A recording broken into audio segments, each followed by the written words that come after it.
नमस्कार दोस्तों, स्वागत है आपका अपने चैनल रसायन शास्त्र पर, जहां मैं आपको विभिन्न आयुर्वेदिक दवाओं के बारे में जानकारी देती हूं। तो यदि आपने मेरे चैनल को सब्सक्राइब नहीं किया है तो तुरंत कर लें, साथ ही बेल का बटन भी दबा दें ताकि आपको मेरी आने वाली हर वीडियो की जानकारी तुरंत मिल जाए। आज मैं आपके लिए लेकर आई हूँ सप्तामृत लोह। सप्तामृत लोह, देखिए ये आयुर्वेद की वो दवाई है जिसका आयुर्वेद में अपने गुणों के कारण डंका बजता है। माने आप इसके गुण ढूंढेंगे तो 1000 हैं और अवगुण ढूंढेंगे तो एक भी नहीं है। यदि किसी चीज को ढूंढना हो तो जाहिर सी बात है उसके लिए नेत्रों का होना बहुत जरूरी है। आत्मा के लिए खिड़की माने जाने वाली हमारी आंखें मानव शरीर के लिए सबसे महत्वपूर्ण अंगों में से एक हैं और उन्हीं नेत्रों के अच्छे स्वास्थ्य के लिए भेषज रत्नावली द्वारा ये एक अद्भुत रसायन हमें प्रदान किया गया।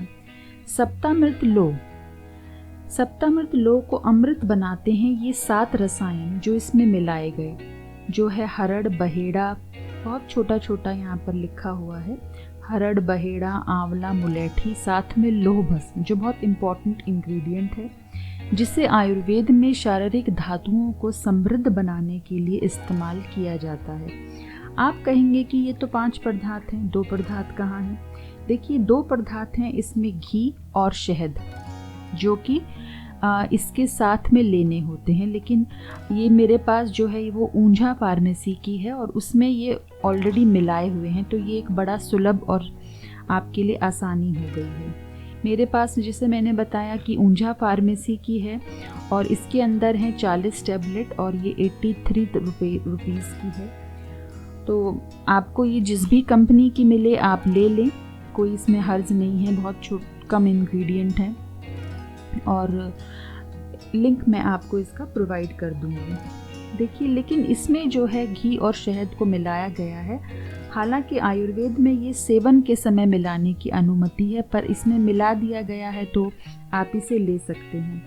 अब मैं आपको बताती हूँ कि आपको सप्तामृत लोह को क्यों लेना है। यदि रोगी की दृष्टि में कमी है, उसकी दृष्टि शक्ति में कमी है, माने वो ढंग से नहीं देख पाता, आँखों की लाली, आँखों में खाज होना, आँखों के आगे अंधेरा छा जाना, ये सभी नेत्र रोग के लक्षण हैं और इसे लेने से ये सभी नेत्र रोग ठीक हो जाते हैं। अब मेडिकली अगर मैं इसकी टर्म्स की बात करूं तो देखिए, नेत्र रोगों में सबसे पहले इसका नाम लिया जाता है कैरेटोकंजक्टिवाइटिस सिक्का में, थोड़ा सा डिफिकल्ट नेम है, जो कि कंजक्टाइवा पलकों के अस्तर का निर्माण करने और आँखों के सफ़ेद भाग को ढकने वाली झिल्ली और कॉर्निया यानी कि परितारिका और पुतली के सामने स्थित एक पारदर्शी परत, या ये कह लें कि कॉर्निया यानी कि आपका जो इसका सफ़ेद भाग है वहाँ पर जो ड्राइनेस होती है,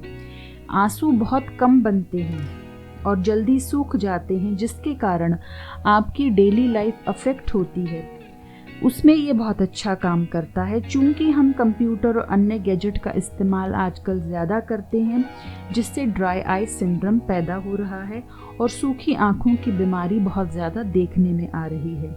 इसके अलावा इसके इट्रोजॉनिक फैक्टर जैसे कोई मेडिकेशन का रिएक्शन हो जाता है कई बार, या सर्जरी के बाद आँखें सूखी रहती हैं और कॉन्टैक्ट लेंस लगाने से, पॉल्यूशन से, इन सब चीज़ों से भी आँखों में सूखापन आ सकता है, उसमें भी ये बहुत अच्छा काम करती है। जैसे मैंने आपको बताया कि अगर आप कोई भी स्क्रीन लंबे टाइम तक देखेंगे तो भी आपको ये ड्राई आई सिंड्रोम आ सकता है।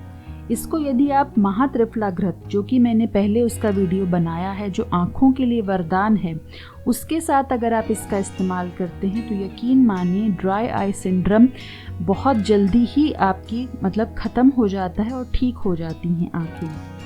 इसके अलावा ये उपयोगी है रेटिनाइटिस पिगमेंटोसा।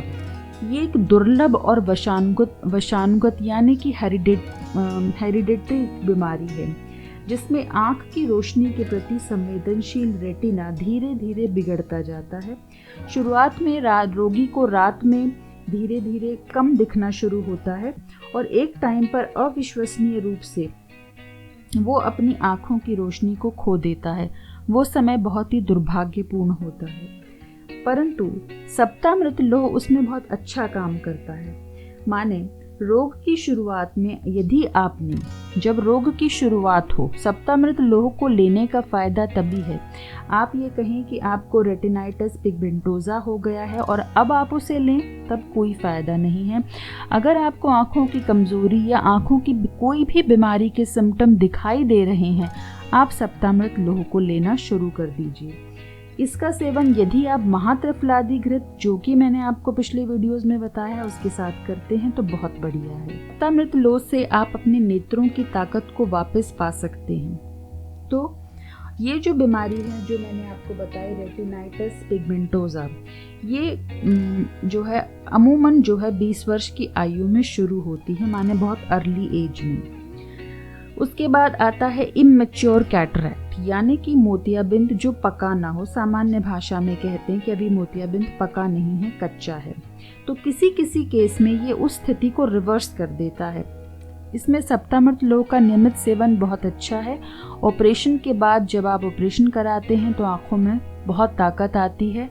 और अभी इसके बारे में रिसर्च है, लेकिन मैं फिर भी ये कहूँगी कि अगर मोतियाबिंद आपको डॉक्टर ने डिक्लेयर कर दिया है तो आप इसको लेना शुरू कर दीजिए।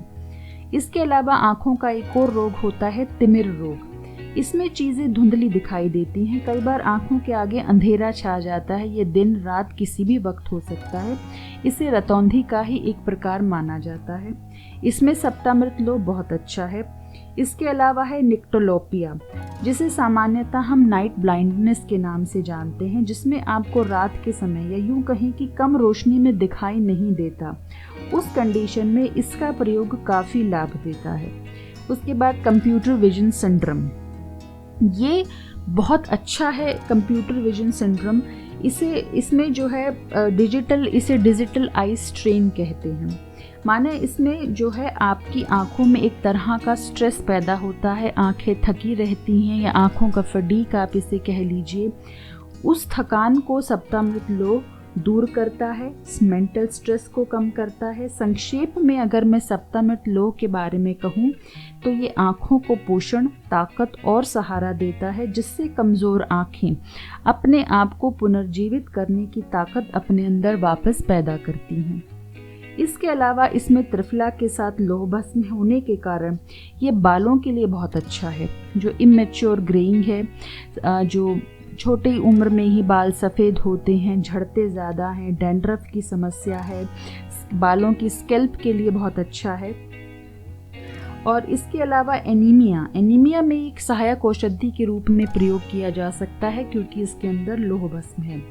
इससे भूख खुलकर लगती है, पेट की गैस में ये आराम देता है। इसकी एक सबसे बड़ी खासियत मैं ये बताऊं कि ये रसायन पित्त प्रकृति वालों के लिए बहुत अच्छा है। वो भी इसको इस्तेमाल कर सकते हैं, क्योंकि आयुर्वेद में नेत्र रोग को पित्तज और वातज रोगों से जोड़कर देखा गया। और वाकई जब आपकी आंखें पित्त प्रकृति की हों तो वो ज़्यादा थकी हुई, भारी भारी रहती हैं, उसमें ये बहुत अच्छा काम करता है। अब मैं आपको बताऊं कि इसको आपको लेना कैसे है। देखिए, मैंने आपको बताया मेरे पास ऊंझा फार्मेसी का है, तो इसमें घी और शहद पहले से मिला हुआ है, तो आप इसकी 2-2 गोलियां जो एक रत्ती के बनी हुई हैं आप ले सकते हैं। अगर आपके पास किसी और कंपनी का है जिसमें घी और शहद नहीं है, तो आप इसकी 2 गोलियों को खरल करके घी और शहद को के साथ में ले लें। लेकिन आयुर्वेद में घी और शहद को साथ लेने में सावधानी बरतने की हिदायत दी गई है। माने यदि आप शहद को 1 चम्मच ले रहे हैं तो आपको घी 4 से 5 बूंद ही लेना है। माने शहद और घी कभी भी एक बराबर नहीं लिया जाता है, वो विषम अवस्था में ही लिया जाता है। हमेशा शहद ज़्यादा और घी कम लिया जाता है। अगर आप उसको साथ में लेंगे तो वो कई बारी विष का काम करता है, इसीलिए इसमें ये बहुत थोड़ा सा एक सावधानी बरतने की ज़रूरत है। अन्यथा ये दवाई बिल्कुल सेफ़ है, इसे कोई भी ले सकता है। लेकिन गर्भवती स्त्रियों और स्तनपान कराने वाली स्त्रियों के लिए हमेशा की तरह आप किसी डॉक्टर की सलाह से ही इसका इस्तेमाल करें। इसके अलावा आप इसे अपनी प्रकृति के अनुरूप लें, क्योंकि लो भस्म कई बार कब्ज पैदा करती है। तो आप इसके साथ कोई विरेचक ले सकते हैं। ये सिम्टम्स शुरू में दिखाई देते हैं। अगर आपको कोई प्रॉब्लम नहीं हो तो आप इसकी 2 गोली लें, अन्यथा 1 गोली से शुरू करें। पर मैं ये कहूँगी कि आप इसे लीजिए ज़रूर, क्योंकि ये आप 15 साल का बच्चा भी ले सकता है और 45 साल का कोई भी वयस्क पुरुष इसको ले सकता है। ये सब के लिए बहुत अच्छा काम करती है। अगर आपको लगे कि आँखों में कोई तकलीफ़ शुरू हो रही है, आप इसको लेना शुरू कर दीजिए। क्योंकि देखिए, आयुर्वेद में रसायन और वटी 2 अलग चीज़ें हैं। रसायन आप ताउम्र ले सकते हैं, सारी उम्र उसका सेवन कर सकते हैं, और वटी को आप कुछ समय के लिए ले सकते हैं। तो ये तो रसायन है, आप इसको कभी हमेशा लेते रहिए। टॉनिक की तरह आँखों को बहुत अच्छा ये लाभ देता है। इसके कोई साइड इफ़ेक्ट भी नहीं है। तो मैंने आज आपको जानकारी दी सप्तामृत लौह के बारे में।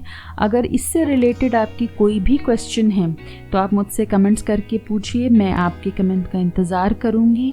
तो अगली वीडियो में मैं आपसे फिर मिलती हूँ। तब तक के लिए मुझे इजाज़त दीजिए। नमस्कार।